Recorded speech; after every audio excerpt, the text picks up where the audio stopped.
Assalamualaikum dan selamat sejahtera. Selamat datang kepada semua yang menyaksikan rakaman B2 Speaker Corner Fakulti Pertanian episod 6. Saya Nur Syazana Hazika binti Adnan, pelajar tahun 3 Bachelor Pertanian Sains Ternakan sebagai moderator anda bagi B2 Speaker Corner kali ini. Perkongsian B2 Speaker Corner pada episod hari ini akan dikongsikan oleh saudara Khairul Naim bin Khairul Anwar, pelajar tahun 3 Bachelor Pertanian Sains Haiwan. Saya ingin berkongsi sedikit tentang panel kita ini. Panel kita ini berasal daripada Serdang. Beliau merupakan pelajar asasi Sains Pertanian 13 pada sesi 17-18 dan kini sebagai ahli Excober Sekutu Permatani merangkap Presiden Kelab Sains Haiwan pada sesi 2021. Beliau juga memegang jawatan sebagai Timbalan Pengerusi Belia Harmoni UPM. Juga fakta menarik daripada panel kita ini, beliau pernah berkongsi tentang burung gagak ingat muka kita dan burung hantu silent killer yang comel sebagai speaker ML Studios. Tanpa melengahkan masa lagi, saya menjemput panel kita untuk berkongsi dengan tajuk beliau, Domestikasi Haiwan Ternakan.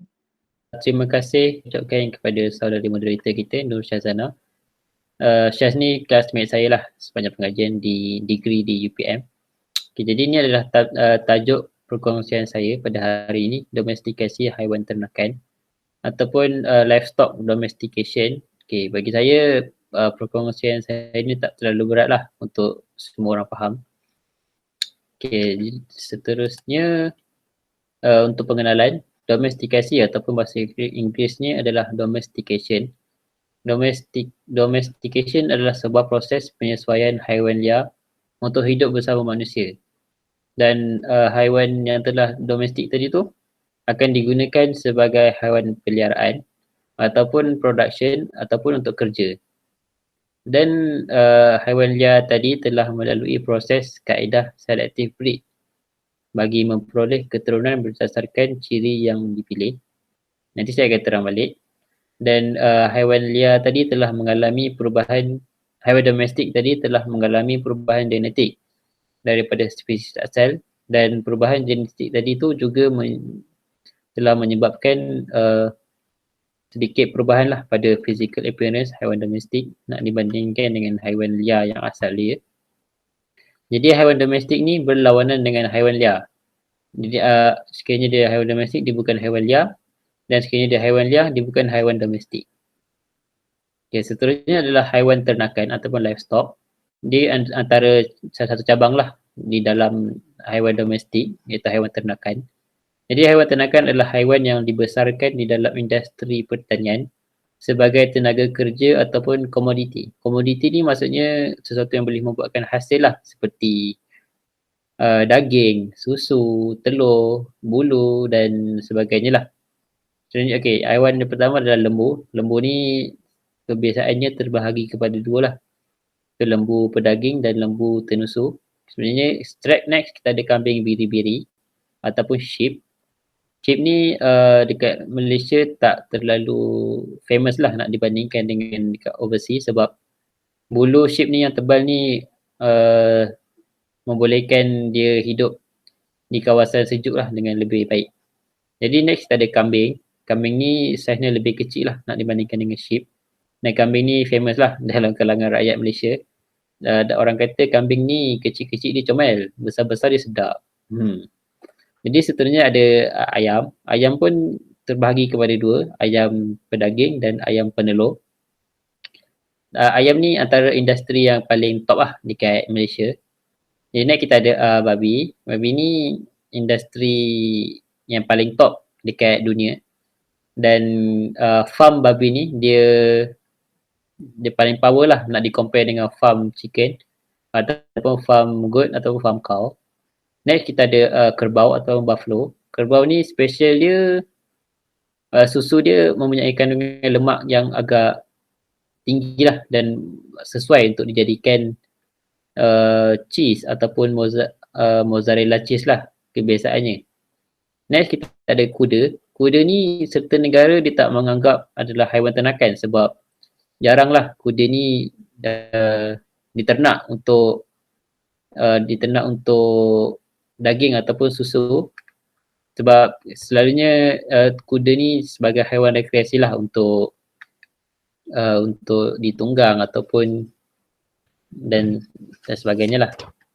Okay, sebenarnya banyak lagi lah haiwan lain seperti itik, itik, rusa, arnab dan industri ternakan ni meluas lah. Ada yang secara kecilan, ada yang secara besar-besaran, ada yang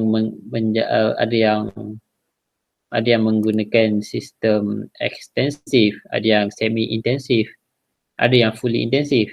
Fully intensif ni maksudnya secara operation dia fully menggunakan teknologi lah. Kalau fully intensif tadi. Jadi ni kita ada alpaka. Alpaka ni lebih kurang macam kambing biri-biri sebab bulu dia tebal dan dia famous lah dekat luar negara seperti Amerika dan Eropah. Okay, seterusnya kita ada garis masa domestikasi haiwan ataupun time frame lah berdasarkan arkeologi ataupun fosil yang telah dijumpai. Jadi haiwan yang pertama adalah anjing, telah didomestikkan semenjak 15 ke 36,000 tahun yang lalu. Ni semenjak manusia bertamadun lagi lah. Manusia dah pandai untuk membela anjing. Okay, selanjutnya kita ada sheep 11,000 yang lepas, goat 10,500 dan cow and pig pada 10,300. Perperasan empat-empat ni Middle East dan Middle East. Maksudnya dia telah didomestikkan di kawasan Mesopotamia seperti di negara Turki, Iraq, Afghanistan, Syria dan sebagainya lah. Kemudian ada cat di Middle East ataupun di Mesir. Kemudian ada ham cow di South Asia ataupun India. Kemudian lama di South America. Kemudian kuda pada 5,500 yang lepas. Kemudian alpaka, dia saiz dia lebih kecil berbanding dengan lama. Next, camel di Central Asia ataupun Somalia. Kemudian chicken pada 4,000 tahun yang lepas. Kemudian camel di Arab, Turki di North America dan itik. Dan sebenarnya banyak lagi lah timeline seperti rusa, arnab dan lain-lain lah. Jadi ni adalah serigala ataupun anjing yang telah didomestikkan. Jadi bagaimana ataupun haiwan pertama lah yang telah didomestikkan oleh orang dulu-dulu. Jadi bagaimana orang dulu telah menjinakkan anjing ni asalnya daripada serigala. Dia telah menangkap anak-anak serigala dan telah membesarkan dan telah melatih lah anak serigala tadi tu untuk bekerja lah bersama manusia seperti sebagai haiwan buruan ataupun untuk menjaga haiwan ternakan yang lain. Dan ada juga yang telah menggunakan anjing tadi tu untuk pengangkutan, maksudnya seperti dekat salji tu, dia tarik kereta luncur kan. Jadi seterusnya saya akan tunjuklah spesies pertama yang telah didomestikkan dan yang sekarang ni lah haiwan domestik yang terkini. Okay, ini adalah kambing biri-biri ataupun sheep. Spesies pertama yang telah didomestikkan adalah Asiatic Mouflon sheep yang pada dulunya digunakan bulu dan dagingnya lah. Okay, bulu ni untuk seperti untuk pakaian ataupun untuk rumah, selimut. Jadi inilah kambing biri-biri yang sekarang. Kebanyakannya tak mempunyai tanduk dan mempunyai bulu dan lemak yang banyak lah dan lebih jinak berbanding dengan kambing yang dulu. Seterusnya adalah kambing ataupun goat yang pertama didomestikkan adalah Bizaur ibex. Ibex ni mempunyai tanduk yang sangat besar dan dikatakan tanduk yang paling besar lah nak dibandingkan dengan badan dia yang kecil. Sama juga dengan biri-biri, dengan bulu dan daging. Jadi ini adalah kambing yang sekarang, comel. Kambing ni adalah kambing, walaupun dia ada tanduk dan ada janggut, dia adalah kambing betina sebab ada susu kat sini. Selanjutnya adalah lembu ataupun cattle yang telah didomestikkan daripada Auroch. Aurochs ni telah pupus semenjak 400 ke 500 tahun yang lepas. Jadi ni adalah ciri-ciri Aurochs lah. Dia ada bulu putih dekat antara tanduk dan tanduk dia menghala ke depan warna putih. Dan dulu, ni adalah lembu yang sekarang. Jadi lembu pada zaman dulu digunakan untuk daging ataupun susu ataupun tenaga buruh. Tapi tenaga buruh ni seterusnya digantikanlah oleh kuda sebab lebih sesuai lah. Kuda kan lebih kuat kan. Sebenarnya kuda ataupun horse. Kuda ni ni adalah antara spesies kuda yang telah didomestikkan paling awal, iaitu Przewalski horse. Ada juga kuda liar lain seperti Tarpan horse. Jadi dulu kuda digunakan untuk daging, susu dan tenaga buruh. Tapi sekarang ni mostly tu tenaga buruh lah. Dan kuda ni pun banyaklah breed pelbagai. Antaranya digunakan untuk buat kerja ataupun untuk bersukan ataupun berlumba. Dan ada juga kuda yang digunakan untuk haiwan peliharaan. Jadi seterusnya adalah babi ataupun pig yang asalnya daripada wild boar ataupun babi hutan. Jadi ini adalah babi yang sekarang lah. Dia dah tak ada taring seperti babi hutan yang dulu. Dan kulitnya pun semakin putih kerana pigmen hitamnya telah menghilang. Jadi babi hutan dulu digunakan sebagai pelupus sisa makanan dan sisa buangan.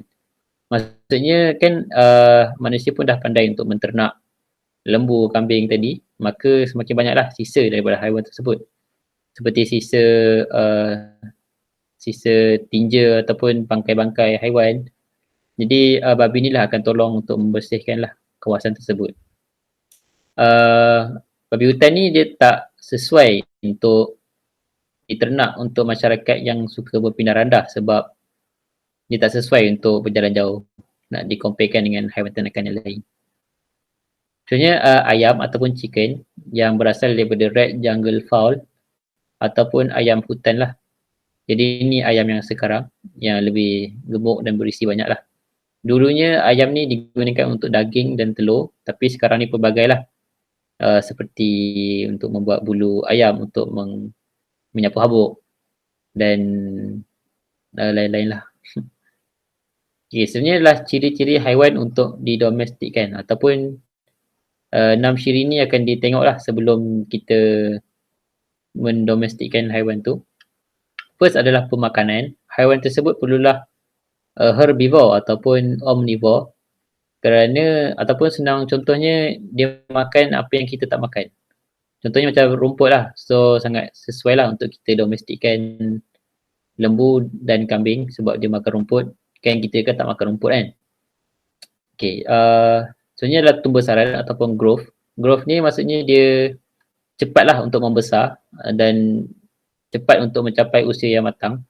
Contoh kalau kita nak domestikkan gajah, sangat tak sesuai. Sangat tak sesuai sebab gajah ni dia mengambil masa 2 tahun untuk pregnant dan tempoh antara pregnant adalah 5 tahun. Kemudian anak gajah betina akan mengambil masa 9 tahun untuk mencapai usia matang dan bagi anak gajah jantan 15 tahun untuk capai usia matang. So sangat tak sesuai dan manusia pun tak cukup masa lah untuk domestikkan gajah.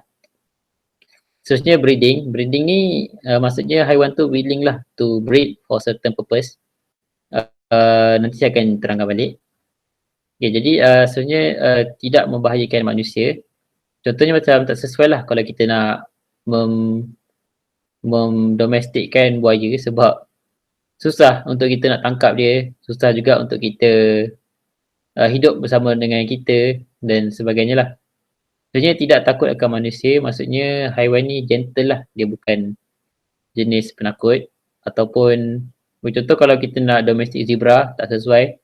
Sebab zebra ni memang kerja dia melarikan diri daripada pembangsa lah, seperti singa. Contoh kalau kita nak tangkap zebra ni pun memang susah lah sebab dia suka berlari. Dan kalau dah tangkap pun mesti dia lari juga sebab dia kan jenis penakut kan. Sebenarnya hidup bersosial ataupun hidup berhierarki lah, ada hierarki. Maksudnya ada ketua lah dalam kawanan dia. Contohnya macam kuda. Kuda hidup berkumpulan. Contohnya kalau manusia menangkap ketua kuda tu. So mudahlah untuk ahli-ahli kumpulan dia lain tu untuk ikut sekali ketua dia yang tadi tu. Contoh lain zebra tadi. Zebra dia hidup berkumpulan tapi tak bersosial. Maksudnya dia hidup dalam kumpulan yang ramai sebab lebih mudahlah untuk mengelakkan diri daripada pemangsa seperti singa dan sebagainya lah. Okay, ni kita ada burung kakak tua ataupun parrot. Parrot adalah antara haiwan yang telah didomestikkan untuk haiwan peliharaan. Jadi parrot ni telah memenuhi lah semua ciri-ciri ni. Ataupun untuk hidup bersosial ni, parrot ni kalau kita membela dia, dia akan menganggap manusia ni antara kumpulan kawanan dia lah. So sebab tu dia okey je untuk kita bela dia. Okay, next. Haiwan itu dikira domestik apabila ia diternak untuk tujuan tertentu. Sebagai contohnya, kalau kita ternak lembu, kita kena fokus. Kita nak ternak dia untuk daging ataupun untuk susu. Dan sebenarnya pembiakbakaan dikawal oleh manusia. Okay, sebenarnya pembiakbakaan ataupun breeding ni sangat luas lah. Sebagai contohnya ada inbreeding ataupun outbreeding. Inbreeding maksudnya kita kacukkan dia, kita breedkan dia dan sesama kumpulan dia. Dan outbreeding ni dengan kumpulan yang lain ataupun dengan spesies yang lain. Dan sebagainya lah. Luas lah breeding ni. Sebenarnya kelangsungan hidup bergantung pada manusia. Maksudnya haiwan tersebut tu dia segala makan, segala minum, segala penjagaan dia memang bergantung kepada manusia. Dan kebiasaannya haiwan domestik ni mempunyai tahap survival yang rendah lah. Dan sebab tu kita banyak nampak strain cat ataupun strain dog yang kena tinggal lah tanpa penjagaan manusia kat tepi-tepi jalan kan. Okay, seterusnya yang keempat, sifat ataupun traits yang dikembangkan tidak dijumpai pada hidupan liar. Sebagai contoh, kalau kita menangkap ayam hutan, kemudian kita nak mengharapkan ayam hutan tu untuk menghasilkan telur sebanyak ayam domestik. So tak sesuai lah. Memang takkan jadilah. Okay, jadi ni kita ada unta, antara haiwan yang telah didomestikkan juga.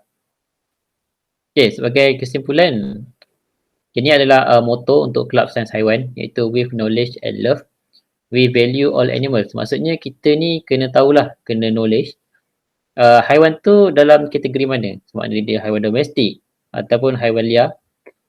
Okay, kebanyakannya orang confuse dengan gajah sebab dia menganggap gajah ni telah domestik.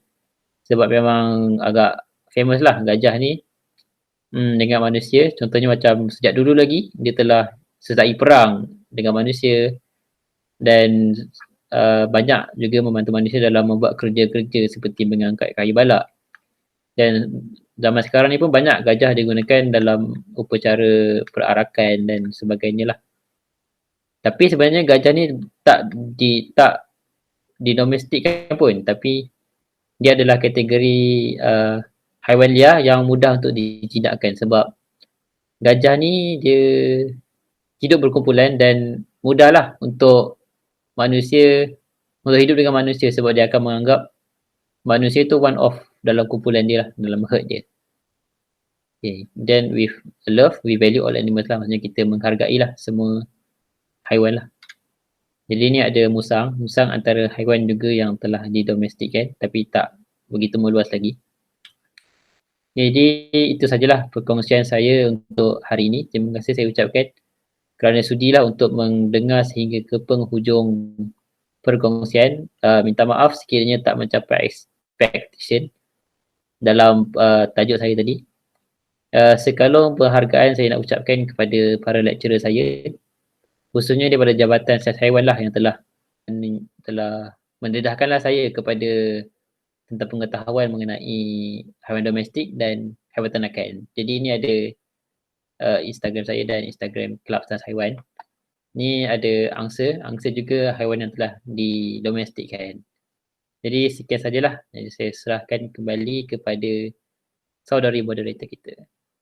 Terima kasih diucapkan kepada panel kita pada episod ini kerana telah memberikan perkongsian sebentar tadi. Semoga kita semua mendapat ilmu baharu daripada perkongsian tersebut. Tidak lupa juga kepada semua penonton video ini Kami menghargai anda yang telah meluangkan masa dan memberi sokongan anda kepada kami. Dengan ini, tamatlah Virtual Speaker Corner episod 6. Jumpa lagi kita pada Virtual Speaker Corner yang akan datang. Saya akhiri dengan wabillahi taufiq wa hidayah. Wassalamualaikum warahmatullahi wabarakatuh. Pertanian tunjang kehidupan.